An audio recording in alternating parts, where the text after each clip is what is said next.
Hey guys, today I want to talk about a very interesting book called Redating Ancient Greece by Sylvain Tristan.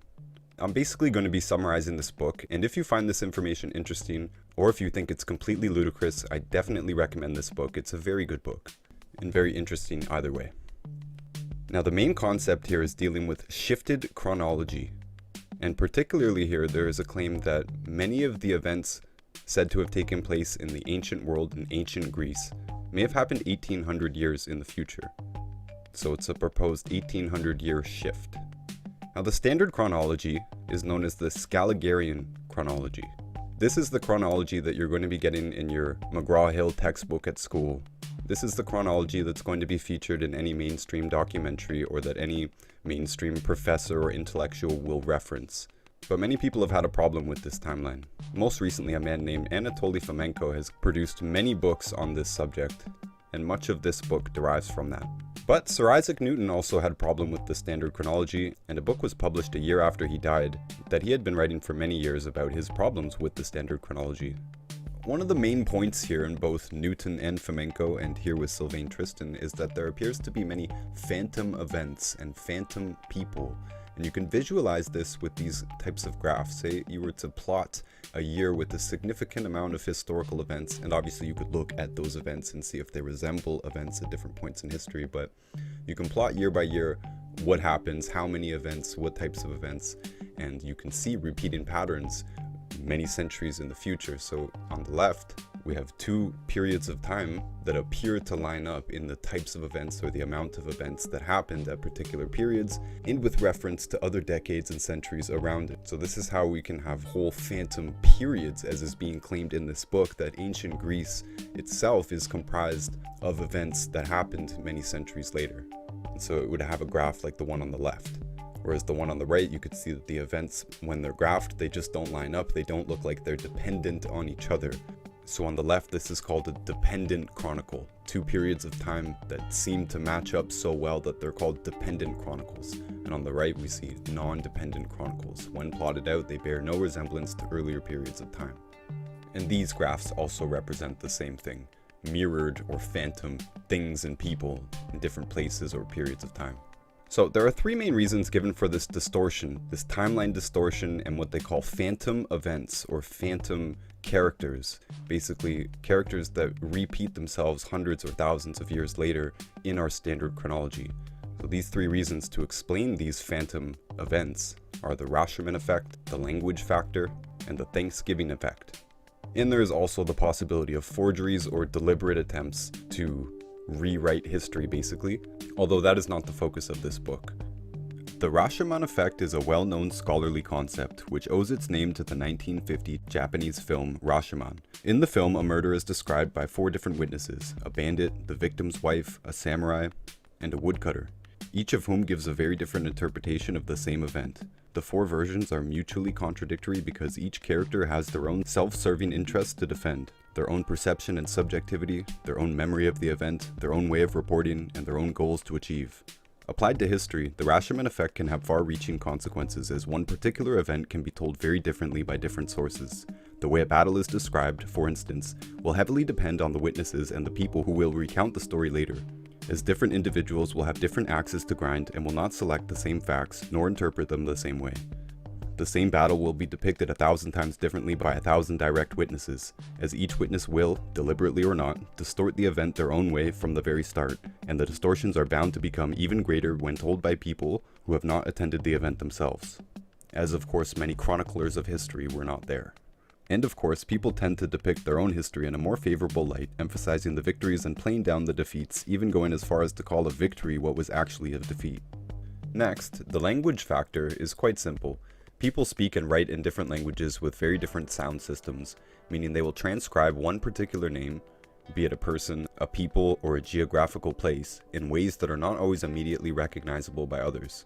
What's more, they will often give different names or nicknames to people or geographical places that will greatly differ from those given by other people speaking other languages and having a different culture, meaning that the people or places described will end up having utterly different names that may often be mutually unrecognizable. For example, Germans call themselves Deutsch, but the English call them Germans. The French call them Allemand. The Finnish called them Saksa, or Saxons, and the Russians called them, a word I probably can't pronounce, Niemcy. All these terms hail from different roots. Even when the same root is used, the word is not always immediately recognizable. For instance, the Italians call the Germans the Tedeschi, which is cognate to Deutsch, but because Italians have added a prefix to the root and also because of the distortion due to the passing of time, the two terms have become quite distinct from each other. And of course, this phenomenon is probably even amplified in the way that people name other tribes or less known people, and they could have given those people any name. Next, we have what is known as the Thanksgiving effect. This is, with the passing of time, errors and exaggerations multiply, but these are repeated by the next generation before undergoing further distortion, which gradually creates a mythologized version of events. Errors and distortions tend to increase and accumulate with geographical distance and/or time, something that was especially true before the invention of print, which occurred only in the mid-15th century. Even after the invention of the printing press, the memory of one particular event can rapidly fade and alter so as to considerably distort. This is what is called the Thanksgiving effect, because the modern story of Thanksgiving in America has considerably evolved from what it truly was at the start. So the deeper we go back into the past, the more likely it is that one particular story has become embellished, and the greater the chance that the story is a complete myth, or at least a very different story from what it was originally. And the first Thanksgiving is indeed a good example to illustrate this point. And the myth basically in America goes as such. In 1620, a group of about 100 people known as the Pilgrim Fathers fled the religious persecution in England and sailed to the New World in a ship named the Mayflower. The Pilgrim Fathers are remembered as the first Europeans settling in Massachusetts. There they stepped ashore on the rock they decided to name Plymouth because they originally came from Plymouth, England. These people were dressed in black and white and wore buckled hats. They made friends with the local Native Americans, and in order to thank the Native Americans for what they had taught them, in November of 1621, the Pilgrims organized a 3-day harvest feast, during which they invited a few natives to sit around their table. They ate turkey and pumpkin pie. This event is generally considered as the first Thanksgiving, a late November tradition which has endured every year in America since. But how true is this brief account? Since both this event and the 4 centuries that followed it have been extensively studied by modern scholars, it is now possible to compare the conventional story to what most probably truly happened. First of all, the Mayflower did not land in Plymouth. The settlers first landed at the extreme tip of Cape Cod, in what is today known as Provincetown. The famed symbolic Plymouth Rock that is still revered today? Interestingly, the surviving documents of the time say nothing about a Plymouth Rock. The first mention of it is found in the town records of 1715, nearly a century after the event. At the time, of course, all the pilgrims had long died. In 1741, or 121 years after the event, a 94-year-old man claimed that the rock had been pointed out to him as the original landing spot by some of the pilgrims themselves when he was young, but this has proved to be a long after the fact, second-hand assertion. For all we know, he may even have made up the whole story. In addition, it seems quite unlikely for a boat to have landed along a slippery boulder in early winter, as this would have been quite impractical. The story is then likely to be mythical. There is also the issue of the pilgrim's very name. At the time, the so-called pilgrims referred to themselves as saints and strangers. For about a century and a half, the Plymouth colonists were only vaguely remembered.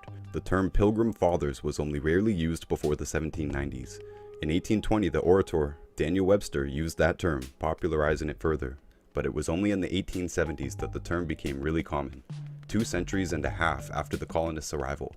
Incidentally, only about a half of the Mayflower passengers can truly be referred to as pilgrims, i.e. people looking for religious freedom, as the other half, the strangers, were immigrants merely looking for new opportunity and land in the New World. It would also be wrong to say that the Pilgrim Fathers were the first immigrants in Massachusetts, as by 1620 European sailors had already been sailing along the coast repeatedly, mainly looking for cod. The Pilgrims' black coats also appear to be a myth. Black fabric was extremely expensive at the time, and the Pilgrim suits were most probably brown, earth tone, orange, and green. This vision of pilgrims dressed in dark clothes was created much later, probably by 19th century artists rendering the scene. As for the buckles, they're mythical too. They became fashionable in the 18th century only, and they started to appear on pilgrims only in 19th century representations by Victorian artists who wished to make them look more ancient. What about the first Thanksgiving? First of all, the real harvest feast probably didn't take place in late November. It probably occurred between early September and early November of 1621. According to a letter written by the pilgrim Edward Winslow, discovered in 1841 only, or 220 years after the event, the one and only eyewitness account of the event, the feast occurred on October 16th. and the settlers did not eat turkey but land fowl. Most likely, the settlers also fed on seafood, such as eel, as well as fox and venison, as well as pumpkin, but certainly no pumpkin pie. It was the New Englander who discovered the letter in 1841 who decided that the harvest feast ought to be called the first Thanksgiving. The Pilgrims would certainly not call that feast Thanksgiving, such a name being reserved to a religious celebration. The notion that the colonists invited a few Native Americans to join them around their table also proves to be a myth, as the natives outnumbered the settlers. There were 90 natives and only 40 settlers. Whom fed whom then? Again, the traditional vision has to be partly reversed. It was the Native Americans who hunted the venison, not the settlers. What's more, Thanksgiving has certainly not been continuously celebrated since 1620. It was only in 1827 that the writer Sarah Josepha Hale launched a national campaign to bring about a Thanksgiving holiday. She wrote to President Lincoln about creating a Thanksgiving Day, and it was only much later in 1863 that Thanksgiving became a national holiday in the United States, as well as a founding symbol. Back in 1621, the Pilgrims and Native Americans were certainly not on friendly terms. Up to 2/3 of the local natives had been killed by either slave owners or diseases brought by the Europeans in previous years. And the native named Squanto in this myth is said to have learned English from local fishermen, but he had actually been kidnapped as a boy to become a slave and learned English during the many years he spent in Spain and England. He learned English precisely because he wanted to escape from slavery. Only 4 centuries have elapsed since this actual event, and yet the gap between the modern Thanksgiving story and the core reality buried underneath layers of myth is utterly dumbfounding. And all of this happened in the era of the printed word. Whether or not ancient Greece occurred 2 millennia before Gutenberg or a few centuries only before him, the Thanksgiving story teaches us one thing. If so many myths have grown around an event that occurred only 400 years ago, how likely are we to have an accurate version of events that are even more ancient, and which predate the invention of print? And let us not forget the possibility that some events said to be historical can actually be complete forgeries, whatever the motivations are behind it. These fake historical facts, when mixed with true events, can further distort the sequence of events in our chronicle. Fomenko also points out that ancient dynasties used in one particular chronicle are not necessarily dynasties belonging to the people who claim they belong to them. They might be in fact the distorted list of kings and queens of another civilization which has been, deliberately or mistakenly, included in their own list so as to make their own history look more ancient than it truly is, as an older culture is generally implicitly regarded as a superior culture in a world of competing civilizations. Many authors claim that our history has been artificially extended by the forgery of ancient manuscripts made during the Renaissance. This, of course, compounds the problems caused by the Rashomon effect, the language factor, and the Thanksgiving effect. Let us briefly give a couple examples. A French Jesuit who was contemporary to Newton claimed that most ancient classics of Greece and Rome are spurious, and all of the ancient writings of the Church are forgeries of the 14th century or later. The style of Latin used, in his estimation, can't be older than the 14th century. Edwin Johnson, an English historian who lived in the second half of the 19th century, claimed that the Dark Ages between the years 700 and 1400 AD had never existed, and that it is an invention of Christian writers, chiefly the Benedictines of the 16th century. Interestingly, the Swiss philologist Robert Baldorf in the early 20th century arrived at the same conclusions while using different methods. According to him, most ancient Greek authors such as Homer, Sophocles, and Aristotle are forgeries made by a restricted group of Italian humanists in the 14th and 15th centuries. His conclusions are drawn from the fact that the Bible or Homer's Iliad have too many stylistic similarities with late medieval romances for them to be really ancient, and that ancient Roman authors Horace and Ovid have such similar writing style that they were probably created by a unique author living in a much more recent period. Although forgeries probably played an important role in consolidating the currently accepted chronology we use today, it is far from being the only factor in play, and it is not the purpose of this book to discuss them. But there is a case that is discussed in this book, namely the case of Plato's writings. One of the things to take into consideration is the fact that the Greek language has really not changed very much. In fact, a modern Greek person should really have no problem understanding the New Testament, for example, written in ancient Greek. This itself is anomalous. If this language was spoken in the ancient world, we would have expected it to have changed very much over the ensuing centuries and millennia. But the Greek language seems to have changed less than any modern language, or any other ancient languages that we know of. The Greek language is said to be over 2,500 years old. Yet in the last 2,000 years, Vulgar Latin has evolved into the many Romance languages such as Italian, Venetian, Sicilian, Spanish, Catalan, Portuguese, French, Romanian, and many others. At the same time, the original Latin disappeared. In the case of Latin, things look pretty clear. In the course of the last 2,000 years, one mother language has given birth to several daughter languages, while itself vanishing from existence in everyday speech. But what about Greek? Greek has evolved too. The first odd thing about Greek, though, is that it hasn't branched out into new daughter languages. Linguists distinguish different types of Greek depending on the period and the area concerned, yet these languages are generally all called Greek. Indeed, Greek is considered to be among the world's oldest living languages. Yet modern Greek is still close enough to what it was in ancient times so as to make it acceptable for all forms of Greek to be dubbed Greek. There are fewer differences between modern Greek and the Greek of Homer, who was supposed to have lived somewhere between 2600 and 2800 years ago, than there are between today's English and 12th century English, spoken only 800 or 900 years ago. In other words, English has evolved more in 800 years than Greek has in 26 to 2800 years. What we see implies that Greek evolves at the very least 3 times more slowly than English, which makes Greek particularly unusual.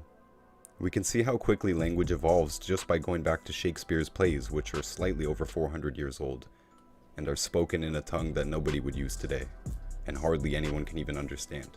The case of Arabic is also quite enlightening. The earliest inscriptions in Arabic are thought to date back around the 6th century AD, roughly 1500 years ago.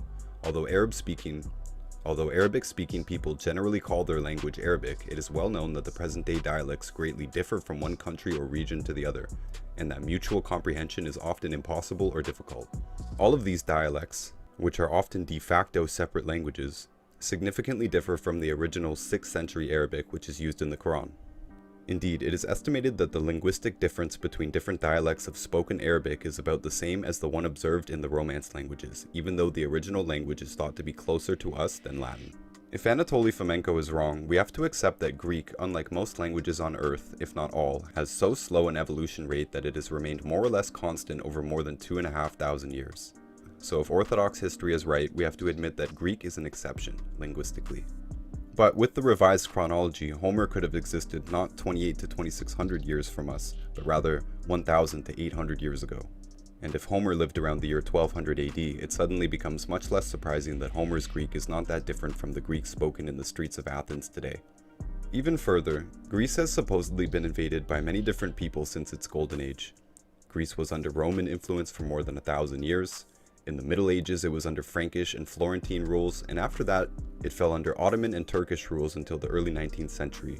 How were Greeks able to preserve a spoken language so close to the original after more than 2,500 years and so many foreign invaders? Now, some of the biggest objections when someone hears about this ancient Greece being basically a phantom of something that happened more recently, up to 1,800 years more recently, is that Homer, Alexander the Great, Ptolemy, if ancient Greece is a phantom, then so are all of these characters. So this can be very concerning. But there are sections in this book devoted to talking about specific phantom events and people. One of the big ones here is Homer, of course, one of the oldest writings that we know of, supposedly. But there's a chapter in this book discussing whether the Homeric period is really the Omeric period. Omer instead of Homer. Because so little is known about Homer, scholars disagree on the time when he lived, and some even question his very existence. The Greek poet is said to have been blind and is thought to have lived sometime before 650 BC, or perhaps as early as 700 to 750 BC. According to Herodotus, Homer didn't live earlier than 4 centuries before him, which means after 840 BC in Scaligean chronology. According to Oliver Taplin, an Oxford University scholar who worked on Greek drama and also on Homer, the Greek poet is largely a fiction of later times, and the historical context for the creation of these epic poems most probably corresponds to the period 750 to 650 BC. So if a poet named Homer did exist, he probably lived between 750 or 650 BC in Scaligean chronology.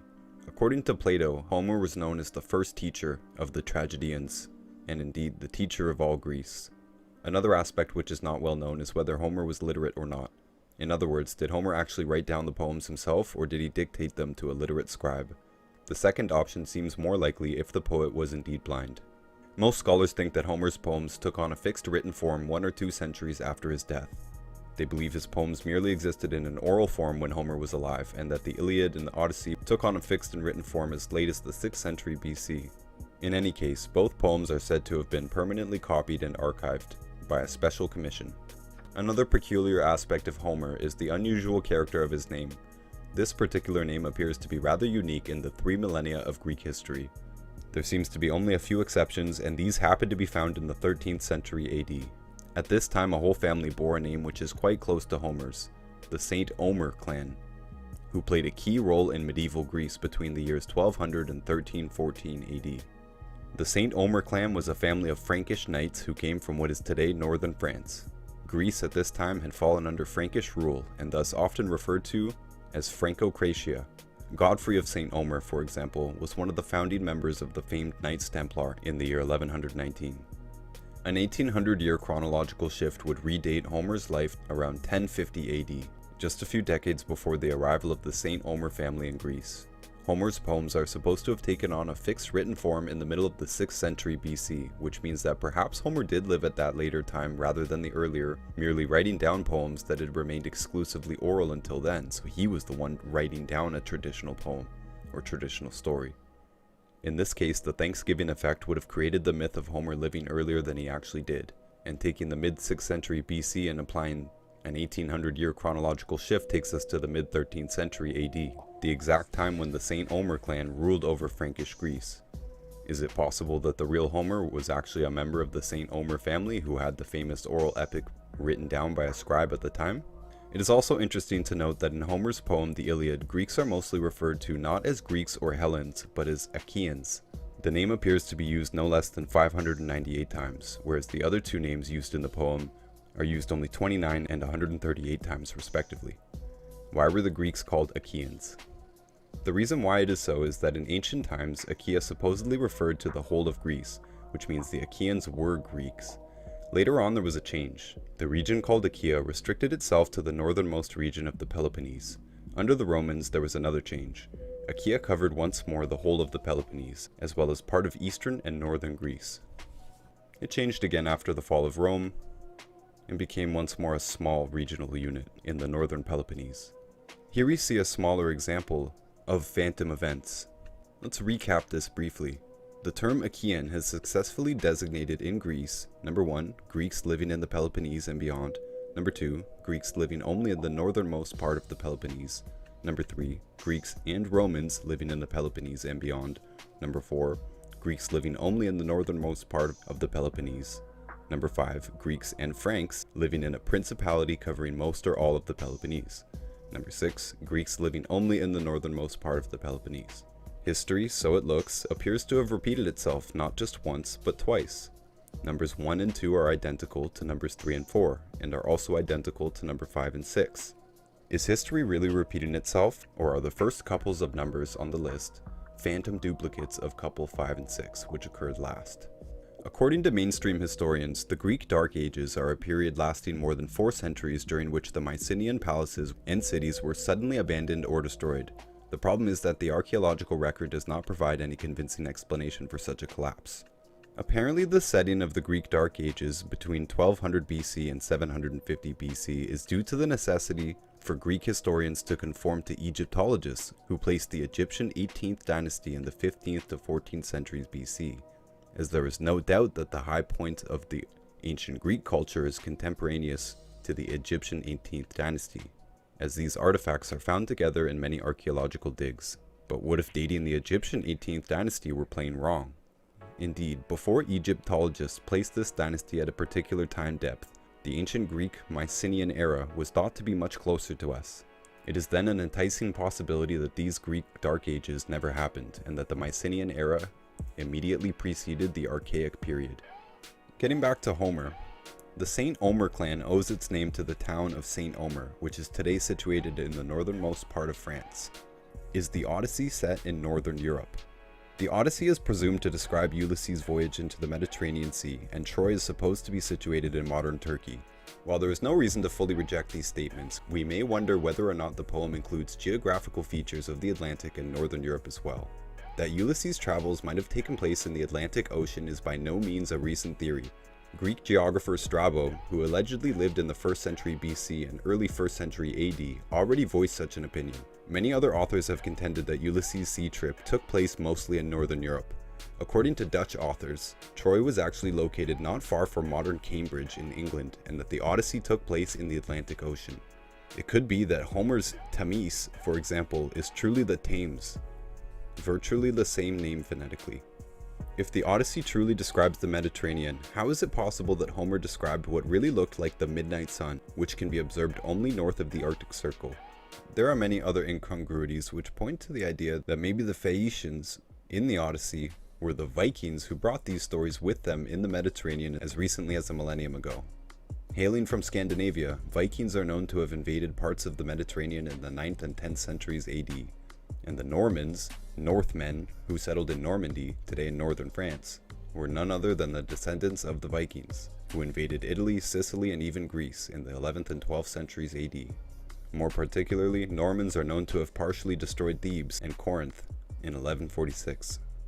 If we subtract 1800 years to these last two dates, we end up with a Scaligerian time frame of 719 to 651 BC, i.e. the 8th to 7th centuries BC, which nearly corresponds to the time when Homeric poems are said to have emerged in their oral form.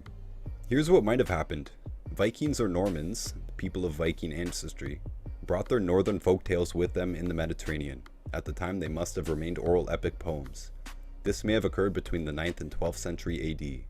Later on, in the 12th or 13th centuries, members of the St. Omer clan who had settled in Greece became familiar with these Viking stories circulating in the Mediterranean at the time and wrote down or dictated the poems, which are viewed today as seminal masterpieces of Western literature. Considering that the St. Omer clan came from northern France, in a region which is immediately adjacent to Normandy, the place settled by the Normans in the previous centuries, it might even be argued that these tales had been heard there rather than in the Mediterranean. Some confusion arose later as to who had written the poems and when, but the name Omer was remembered as Homeros in Greece, and the fact that he was a blind man was also recalled. The fact that both the Greek Homer and the French bishop Saint Omer are said to have been blind men might indicate that they are one and the same person, perhaps two much distorted versions of a man who was a poet, and who knows, a bishop or perhaps a warrior when he was younger, who lived in Frankish Greece in the 13th century AD. If true, the Rashomon effect, the language factor, and the Thanksgiving effect have probably played major roles in the process of distortion.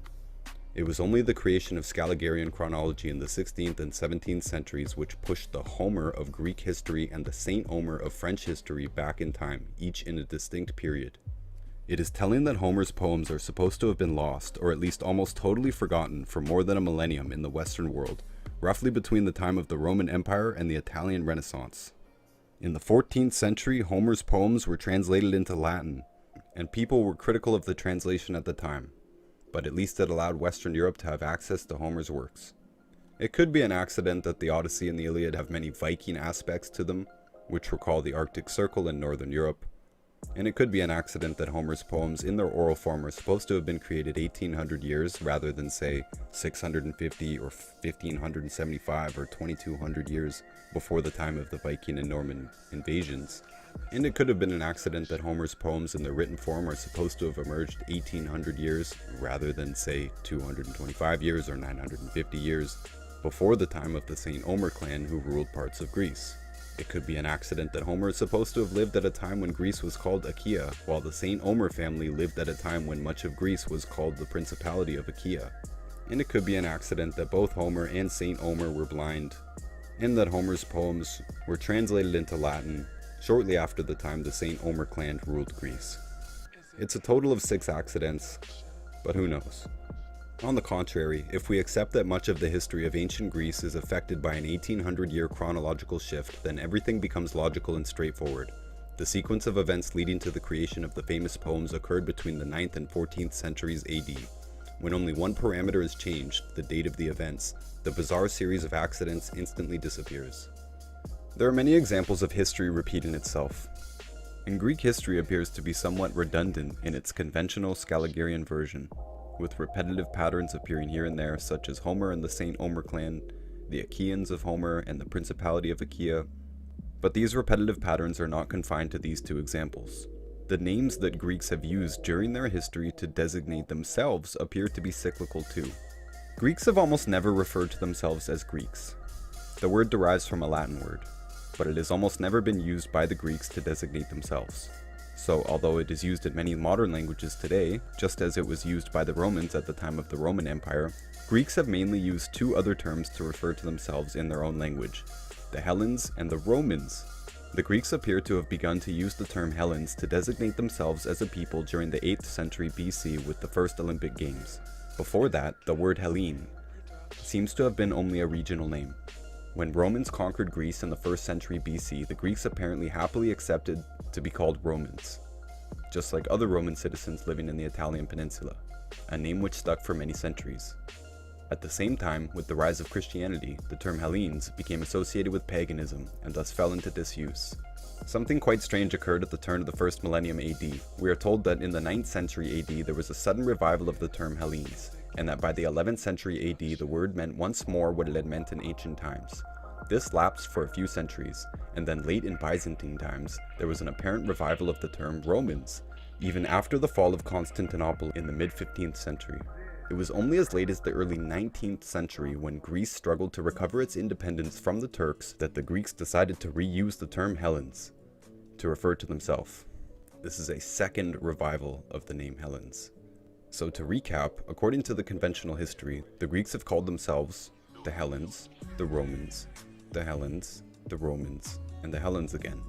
We can immediately perceive that steps 1 and 2 are identical to steps 3 and 4, with step 5 starting the process one more time. Is it just one of those strange accidents of history, or are these repetitive patterns a clue that the first 2 steps of the list are the phantom duplicates of steps 3 and 4? In other words, it looks like steps 1 and 2 are phantom history, and that steps 3 or 4 are the original blueprint. The most interesting aspect is that the 11th century AD, the moment when the word Hellenes is supposed to have recovered its meaning of ancient times, happens to be chronologically located exactly 1800 years after the 8th century BC, the moment when the term Hellenes was first applied to designate all Greeks in the Scaligerian timeline. These lists suggest a very different story from the conventional timeline of Greece. What is likely to have truly happened is the following. The Greeks have first used the term Hellenes around the 9th century AD, and this term became fully established by the 11th century AD. Incredible though it may seem, the Roman Empire must be much closer to us than we think, perhaps as late as the 11th to 13th centuries AD. At some juncture during this period, the Hellenes started to refer to themselves as Romans, a name that stuck until the early 19th century. After that, the term Hellenes truly became fashionable again when Greece regained its independence from Ottoman rule. Evidence suggests that all Greek history between the 8th century BC and the 9th century AD is merely an extended phantom projection of what happened after the 9th century AD. It is also quite telling to note that the very name of the city of Athens was, in Homer's time, Athene, or Athene, a singular name. It then turned into Athenia in a later period, which is the plural form of Athene. During the Middle Ages, we are told that the singular name Athene became popular again. Doesn't this process remind you of something? We are also told that the plural form of Athenia, because of the conservatism of the written language, remained the official name of the city until the 1970s. After that, in recent years, it was decided to switch back once again to the singular form, which in modern Greek is Athena.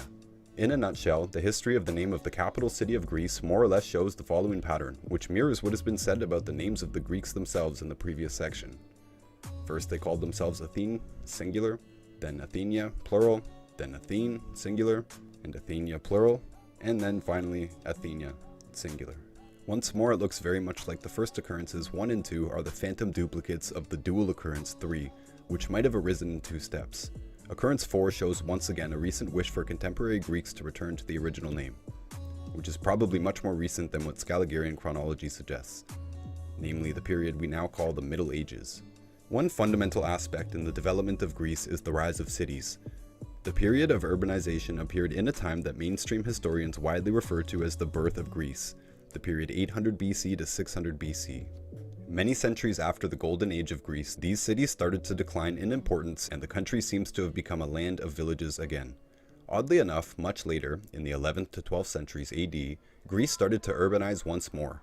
This, of course, would only be half interesting if, once again, the time interval between these two periods weren't exactly 1800 years. Again, it looks like the first period of Greek urbanization never existed. It is merely the phantom duplicate of events that transpired as late as the 11th century AD at the earliest. And there is a similar story with the famous rise of Athenian democracy, about 2,500 years ago. But Athenian democracy might actually be of much more recent origin. Athenian democracy is generally traced back to Solon, who in 594 BC was chosen by Athenians to revise the laws. There was a need for a new constitution that would be more equitable for the citizens. There were further Athenian politicians and reformers over the next couple hundred years, and Athenians apparently governed themselves during this time. The end of Athenian democracy coincides with the rise of Macedonian power, led by Philip II and his famous son Alexander the Great. More precisely, it is usually considered that Athenian democracy met its fatal end 1 year after Alexander's death in 323 BC, when a Macedonian general took Athens. And if this chronology is true, Athenian democratic self-rule thrived for less than 2 centuries and then stopped for more than 2,000 years, only to come back in fairly recent times in the 17th century. But we can envision an alternative hypothesis. We can begin with the tantalizing possibility that the seminal idea of democracy was brought by the Vikings, just as Homer's poem, The Odyssey, is in all likelihood a Viking tale, or at the very least a Mediterranean tale with strong Viking and Norman influences. As we have seen, the first recorded name of Athens is Athene. It is the name Homer used in his poems. It is known that the Vikings held general assemblies, which are usually seen as an independent proto-form of democracy in Northern Europe, where powerful leaders, later extended to free men, would meet together to dispense justice. In Old English and Old Norse, these general assemblies were known as ping, pronounced like thing. And in Iceland and the Faroe Islands, they were called althing or altingi. They are known to have existed since the Middle Ages. One such thing is to be found on the Isle of Man, a self-governing crown dependency in the Irish Sea. It still exists to this day under the name of Tynwald, or in its full name, the Higher Court of Tynwald. It literally means the Thing Field, and it is claimed to have existed since the year 979 AD, making it the oldest continuous parliamentary body in the world. The Althing, the Parliament of Iceland, was founded even earlier in 930 AD. The names Athene and Althingi are strikingly similar, with the same th sound, which is pronounced the same way. If our idea that ancient Greece is much more recent than conventional historians think it is, then it is perfectly possible for the name of the city to be of Viking origin, even if the original town was probably founded by an earlier people, most probably the Mycenaeans. The sounds I and G may have subsequently disappeared through phonetic erosion. Is the Acropolis of Athens an Althingi, just like those founded by the Vikings in Northern Europe from Scandinavia to Iceland? In Iceland, important public matters were discussed on the Law Rock, the rocky outcrop of the Acropolis of Athens, and the similar Areopagus rock in front of it may have looked like perfect sites for Viking-style Althingi, and it is indeed there that Athenian democracy thrived between the alleged 6th and 4th centuries BC. We have seen that Vikings may have visited Athens in the 9th and 10th centuries AD, and the Normans in the 11th and 12th centuries AD. Applying the 1800-year chronological shift, the time frame 6th to 4th centuries BC of Athenian democracy corresponds to the 13th and 14th centuries AD, immediately after the time of the Normans. What if Vikings or Normans did make the Acropolis of Athens an Althingi? Interestingly, according to historians, Athens was so small and unimportant at that time that when the Normans fell upon Greece in 1146, they spared Athens. Quote, the Athenians perhaps owed their immunity on that occasion to their insignificance, end quote. If our theory is correct, this tradition of assemblies might have given Athens its name in the first place, later inspiring Solon and helping Athenian democracy establish itself there in the following centuries, in the 13th and 14th centuries AD, at the time of Franco-Cratia, when Greece was in Frankish rule. Solon's date of 594 BC revising Athenian laws, plus 1800 years gets us to the year 1207 AD. This is indeed a very interesting date, as the early 1200s corresponds to the arrival of Franks in Greece. And at this time it is interesting that the first Frankish lord of Athens, Othon, appears to be quite similar to Paistratos, the first of the 3 tyrants of Athens who lived about 18 centuries before Othon. These 2 characters could likely have been the same person, the tyrannical great leader. By another odd coincidence, the English Magna Carta emerged in England in 1215 AD. The Great Charter of the Liberties. This founding document can arguably be defined as the first European Charter of Human Rights. Designed by Anglo-Norman barons to curb the monarch's power, it is the first such document in British history. What the 1215 Great Charter shows is that in this period, English people started to be concerned with human rights. Was this form of progress in some way inspired from Athenian proto-democracy instituted by Solon, perhaps witnessed by crusaders roaming the Mediterranean? Or was it the other way around? Did the Magna Carta influence Franks, who in turn influenced Greeks? It is of course difficult to say, but the fact that our 1800-year shift makes the beginnings of Athenian democracy and the Magna Carta virtually simultaneous in our proposed revised timeline is quite intriguing, especially when you realize that Franks came from northwestern Europe. It is also interesting to note that the Magna Carta was written in Latin, not in any form of English. Could that mean that at that time, in 1215 AD, England was still part of the Roman Empire, Latin being the official language of the Roman Empire? Interestingly, this is exactly what Anatoly Fomenko contends. The Roman Empire should be moved forward about 1100 years. What's more, as we have seen, at the time the Byzantine Empire was precisely called the Roman Empire. If the hypothesis of this book is correct, Athenian democracy must have truly occurred approximately 1800 years later than said in Scaligerian chronology, approximately between 1293 and 1479 AD. There is an important date, 1458, which corresponds to the beginning of the Ottoman period in Athens. This date has to be compared to our estimated date for the true end of Greek democracy, i.e. 1479 AD. Athenian democracy is supposed to have reached its end in 322 BC when Macedonian general Antipater invaded Athens. 18 years after the beginning of Philip II's campaign against Byzantium, and only 12 years after his son Alexander the Great crossed the Hellespont. Is it possible that these conquerors, today remembered as Macedonians living in the 4th century BC, were truly Turks living in the 15th century AD? Is it possible that Athenian democracy truly flourished in the 13th to 15th centuries AD, and that it disappeared shortly after the fall of Athens by the Turks? According to textbook history, Athens fell to the Macedonians in 322 BC, and Athens fell to the Ottomans in 1458 AD. That's a 1779-year time interval. Once again, we are struck by the similarity of the patterns occurring at two very different historical times which are close to being 1800-year distant in Scaligerian chronology. First, we have in antiquity a very strong Greek state followed by a siege on Byzantium, soon followed by the fall of Athens. And then we have in the Middle Ages a very strong Greek state followed by a siege on Constantinople, soon followed by the fall of Athens. And of course, Byzantium is the former name of Constantinople, which is today Istanbul. The first strong Greek state is usually referred to as Classical Greece, or the Hellenic period, and it is usually set between 510 BC and 322 BC. But if we consider it to begin with Solon changing Athenian law, which was the first stage of Athenian democracy in 594 BC, we can extend the period from 594 to 322 BC, a period of 272 years. The second strong Greek state is Frankish Greece. The Duchy of Athens began in 1204 AD and ended when it fell to the Ottomans in 1458. This is a 254-year period. We see that the two periods are comparable in terms of duration, 272 years for the first, 254 years for the second. And there is a case to be made that Antipater and Omer Bey, who took Athens successively in the classical period and in the Frankish period, could very well be the same person. And Byzantium itself could very well be a Frankish name.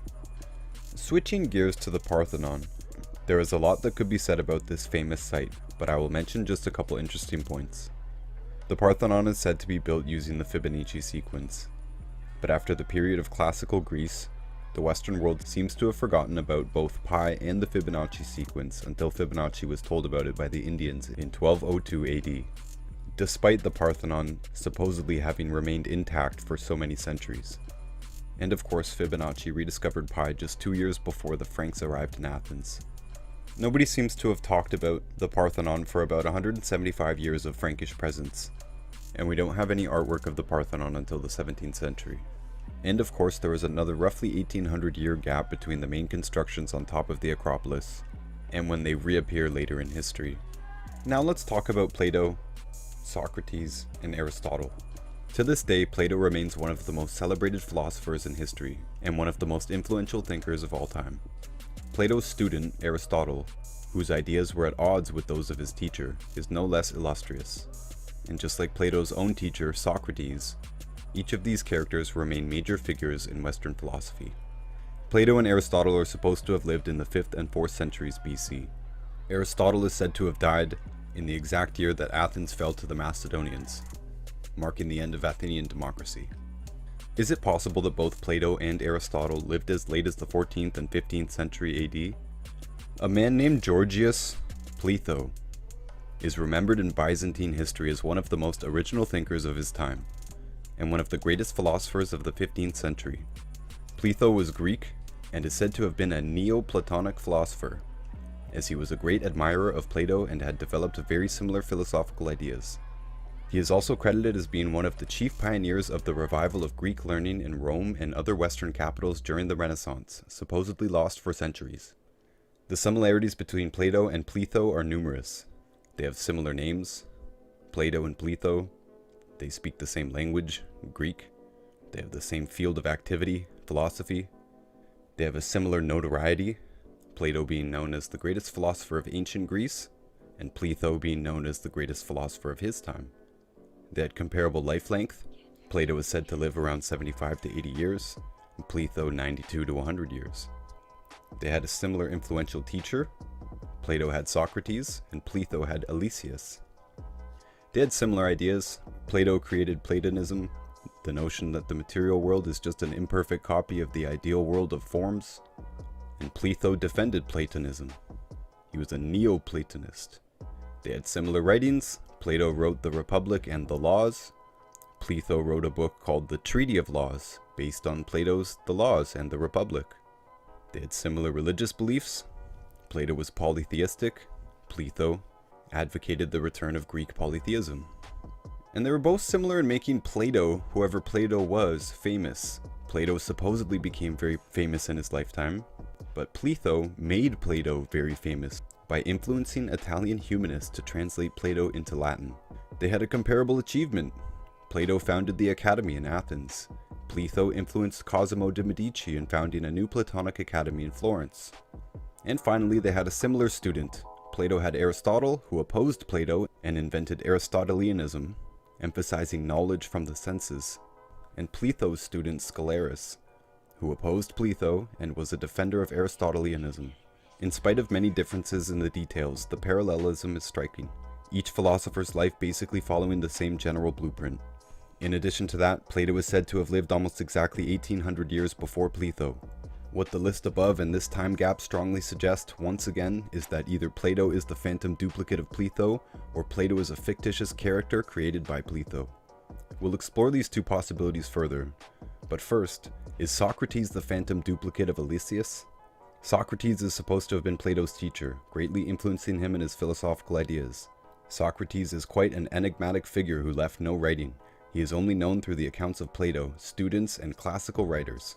Socrates had to face trial for several reasons, among which impiety and atheism, and also for creating new divinities.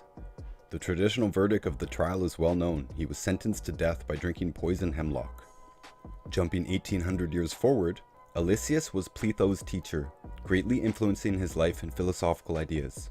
He was a Jewish professor in Adrianopolis, today part of the European portion of Turkey.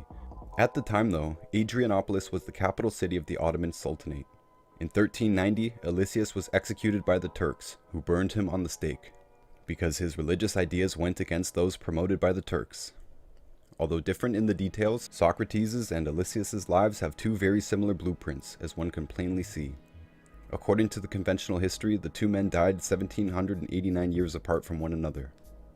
Is Aristotle the phantom duplicate of Scholaris? Just like Plato had a student, Aristotle, who opposed his master's ideas and became a celebrated philosopher too, Pletho had a student, Scholaris, who also had antagonistic ideas and became a respected philosopher in his time. He was a staunch defender of Aristotle's ideas.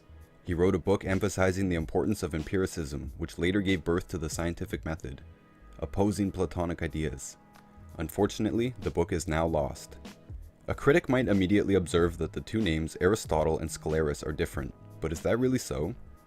Scholaris' first name, Gennadius, comes from the Greek Gennadus, which means noble or generous, while the name Scholaris comes either from the Latin schola or the Greek scholio, which relates to the English school and student and means scholar. So the name taken as a whole can be translated as the noble student, probably Pletho's noble student. The name Aristotle comes from the Greek Aristos, meaning the noblest, the best, or excellent. to which is added the suffix telos, which means aim or purpose. So the whole name means something like the noblest purpose. We see that the names are actually quite close to each other and look like nicknames, both probably paying tribute to the exceptional intellectual qualities of the two students, who are supposed to have lived in two very different times and who are said to have been taught by two distinct teachers. But is that really so? We can sum up the common points between Aristotle and Scholaris in the following list. Number 1, part of Aristotle's name means noble in Greek. Part of Scholaris' name means noble in Greek. Number 2, they have a similar role in early life. Aristotle was Plato's student. Scholaris was Pletho's student. Indeed, Scholaris means student. Number 3, they have the same field of activity, philosophy. Number 4, they have a similar attitude towards their master. They both opposed their master. Number 5, they had similar philosophical ideas. Aristotle created Aristotelianism, which focused on empiricism, and Scholaris was a strong advocate of the Aristotelian philosophy. Number 6, they had a similar political context. Aristotle lived during the siege of Byzantium, the future Constantinople, and Scholaris lived during the fall of Constantinople. And number 7, they had a comparable function. Aristotle was asked by Philip II of Macedon, who besieged Byzantium, to become the tutor to his son Alexander the Great. And Scholaris was named Patriarch of Constantinople by Mehmet II, who took Constantinople, or Byzantium. So they both essentially worked for the conqueror of Byzantium. The time interval between Aristotle's death and Scholaris' death is 1794 years, a gap which is once more very close to 1800 years. We are left with the impression that Aristotle is the phantom duplicate of Scholaris.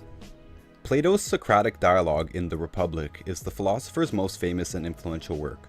It is generally considered as Plato's masterpiece, and is supposed to have been written around 380 BC. The book deals with the notions of justice in the city-state.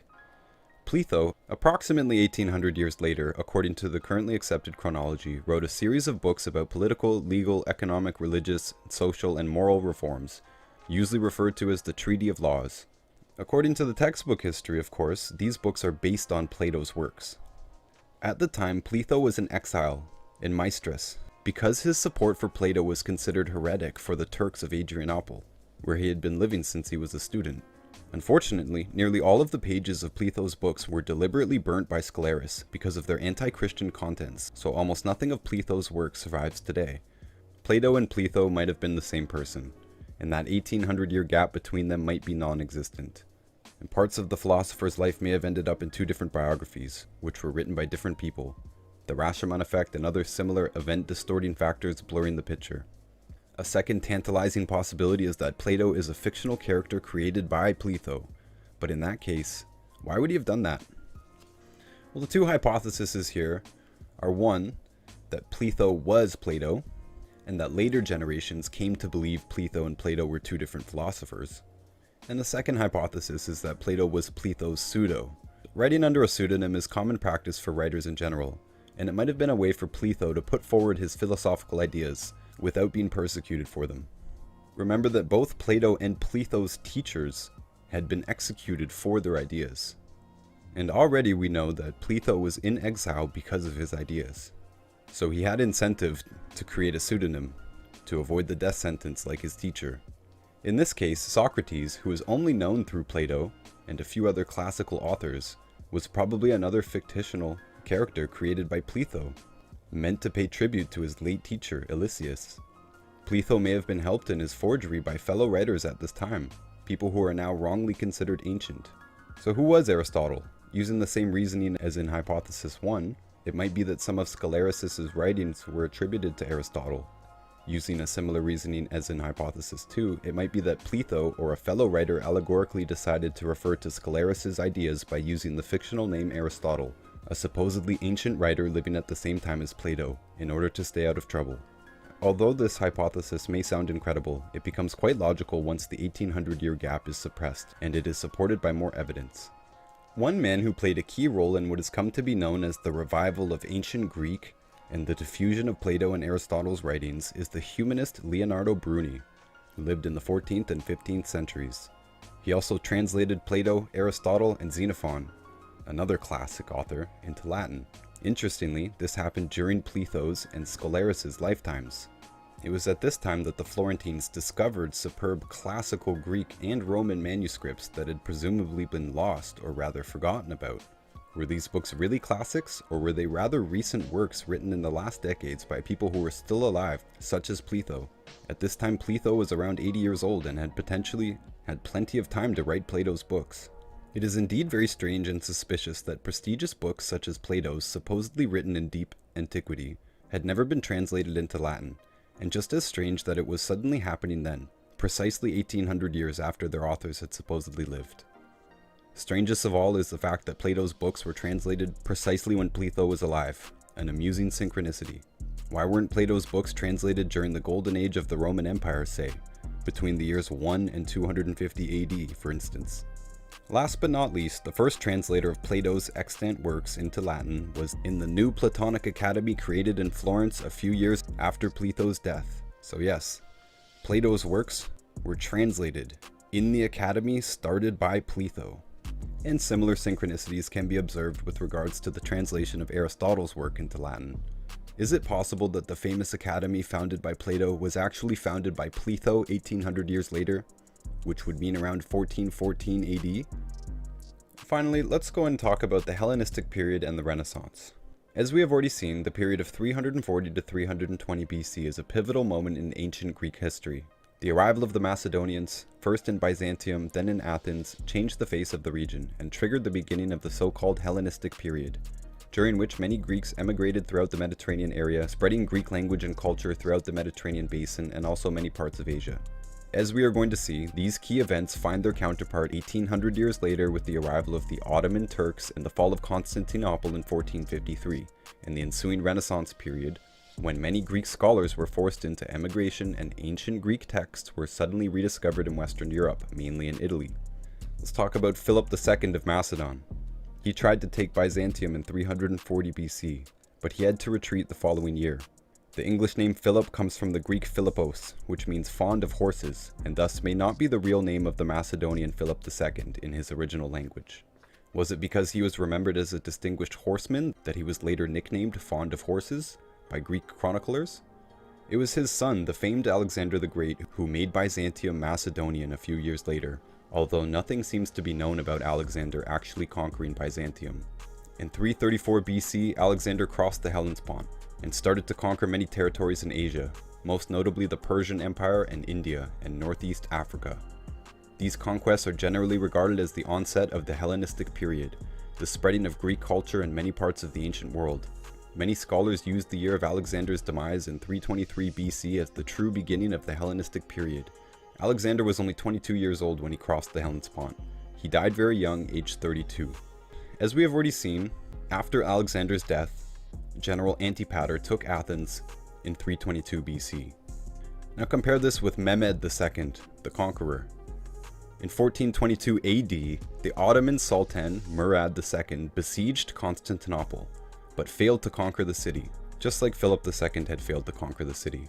It was Murad's son, Mehmed II, the conqueror, who finally managed to take Constantinople in 1453, putting an end to the Byzantine Empire, a modern name for what was actually the Eastern Roman Empire, simply named the Roman Empire at the time. The fall of Constantinople accelerated what had already begun, the emigration of many Greeks and many ancient Greek texts that started to be rediscovered in the West, a period which is now referred to as the Renaissance. Mehmed II was only 21 years old at the time. Contrary to Alexander the Great, he lived until the age of 49. Although quite different in the details, the two sequences of events, set nearly 1800 years apart, share many common points and follow a similar blueprint.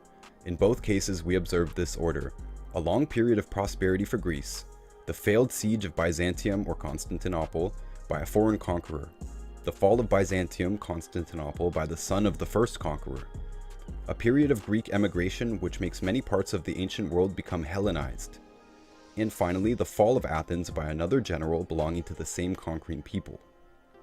In the standard timeline, the failed sieges of Byzantium and Constantinople occurred 1761 years apart, the actual falls of the same city occurring some 1786 years apart, and the falls of Athens occurring 1779 years apart. The similarities do not end here. Murad II was born 1785 years after Philip II, and he died 1786 years after him. They were both 46 years old when they died. Please note that both men are the second bearers of their respective names in their respective dynasties, Philip II and Murad II.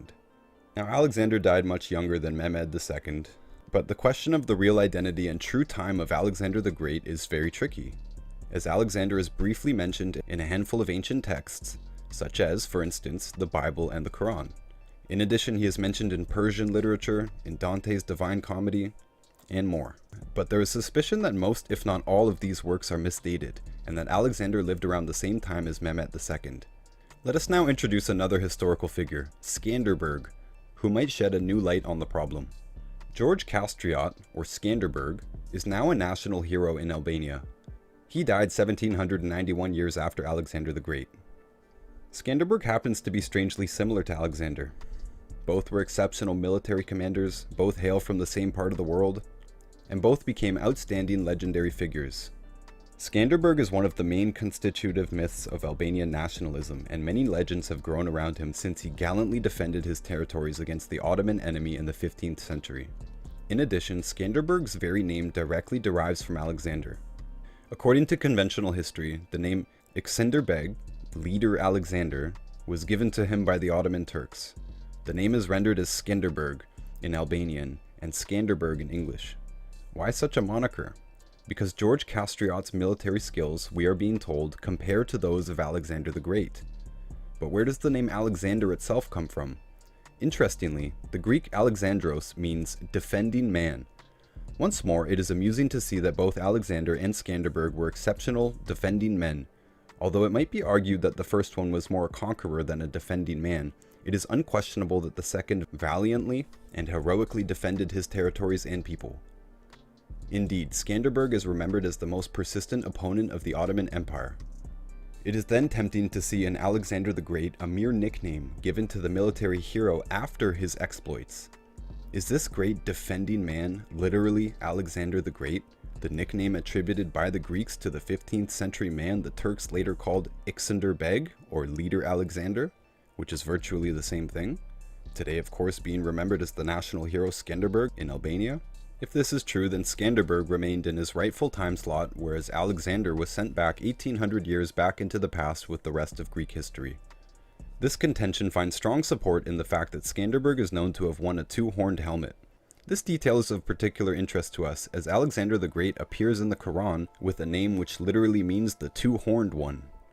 As always, on the surface, Alexander the Great and Skanderbeg appear to be quite different people.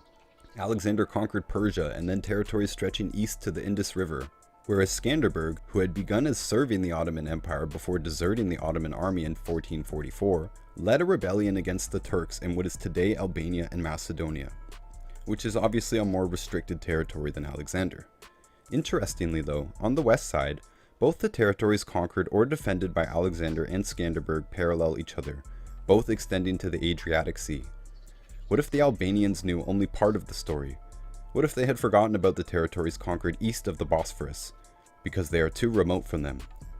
An alternative solution to the problem is that the character of Alexander the Great is a combination of the biographies of Skanderbeg and Mehmet II. In any case, what is truly fascinating about Skanderbeg are the numerous myths that have grown around the military commander in the centuries following his death, a situation which reminds us of the myths surrounding the first Thanksgiving. As Alexander the Great allegedly lived 1800 years earlier, one can only imagine how many more myths might have been born during such a huge period, and then wonder how many real facts about him, if any, have survived until today. Can the Turks have been called Macedonians? It is somewhat easy to understand why Greeks might have called the Turks Macedonians, since they both came from the north. Now I know this video's gone kind of long, but we're beginning to wrap this up, and let us compare, in a little bit more detail, the Hellenistic period and the Renaissance, to see if they might actually refer to one and the same period. A quick definition of the Hellenistic period is a period in history defined as the time between the death of Alexander the Great and the rise of Roman domination. During this time, Greek culture was dominant throughout the Mediterranean. It was also an age characterized by many advances in philosophy, science, literature, and art. In a nutshell, the Hellenistic period is the spread of Greek, Hellenic culture and the mixture of Greeks with other populations beginning in the late 4th century BC. Just like the name Hellenistic period is a 19th century creation, the Renaissance was coined as late as the 1830s. The Oxford Dictionary defines the Renaissance as the revival of European art and literature under the influence of classical models in the 14th and 16th centuries. But Merriam-Webster defines this slightly differently, writing that the Renaissance is the period of European history between the 14th and 17th centuries when there was a new interest in science and in ancient art and literature, especially in Italy. The opinion of many scholars is that the Renaissance began with the Italian humanists rediscovering ancient authors and writing in Latin and Greek. As we have already seen, Greek authors started to be translated into Latin very late, at the turn of the 15th century. Was the Renaissance the rediscovery and translation of extremely ancient Latin and Greek books which had been forgotten for many centuries, or rather the discovery of recent Latin works and the translation into Latin of very recent Greek works? The data suggests that Greek culture, its philosophy, science, and literature did not spread twice around the Mediterranean, but only once, either right after the fall of Constantinople in 1453 or possibly in the decades or centuries preceding it, i.e. during the Golden Age of Greece. This would imply that the Hellenistic period and the Renaissance are actually more or less one and the same thing. This would imply that Alexandria in Egypt was founded much later than historians think, either right after Mehmed II took Constantinople, or a few decades or perhaps a few centuries before the event. If it was indeed Alexander who gave his name to the city, then it must have happened as late as the 15th century, i.e. in Skanderberg's time. Greek works were translated into Latin at this time only because they were either recent or contemporary books, and there were not two but are only one wave of immigrants who spread Greek culture in the Mediterranean basin in the past. If true, it was not a revival of ancient Greek authors, but rather the continuation of the true golden age of Greece, which had occurred not in the 5th century BC, but rather in the 14th century AD. Now, of course, there are some very interesting thoughts that arrive once we realize that Alexander's successors, essentially became dynasties in Egypt, and so the chronology being off in Greece really does affect the chronology of much of the ancient world as well. And though this book limited itself to focusing on Greece, and I think that was a good idea, there is a huge amount of things we could discuss beyond Greece being affected by this timeline shift. I'm not going to get into that in this video, and I will also mention that this author really did avoid the fact that this also affects the timeline of the Bible and the Quran. The New Testament was written in Greek, and we do suppose an 1800-year shift for that language and for that time period. But although there was much more detail in the book and there is many more things that are brought up, I'm going to end the video here and once again recommend buying and reading this book yourself. And for now, that is all I have for today. I appreciate all of you. Until next time. And make sure to check out my channel for many other videos on a whole array of subjects, and my other channels are all in the description of this video. I'm very excited to announce my newest book, Everything the Government Does is Bad for Us. And you can get the paperback on Amazon for just $9.99, and you can find the video read-along version or the audiobook on my website, noticebooks.org. And definitely check out my book, Fake Diseases. It covers all of the major topics that come up, like birth defects, blood sugar problems, bone and joint problems, cancer, autoimmune problems, and more. And it's on Amazon for just $9.99. And the audiobook read-along version is free here on YouTube, and the link for that is in the description of this video. And all of my books, audiobooks, and links are available on my website, noticebooks.org. And if you want to see what is apparently my most controversial video that was banned from YouTube and BitChute, you can go to wagthedogtheory.com and view the whole uncensored version of the video. And I recommend downloading it if it is still there.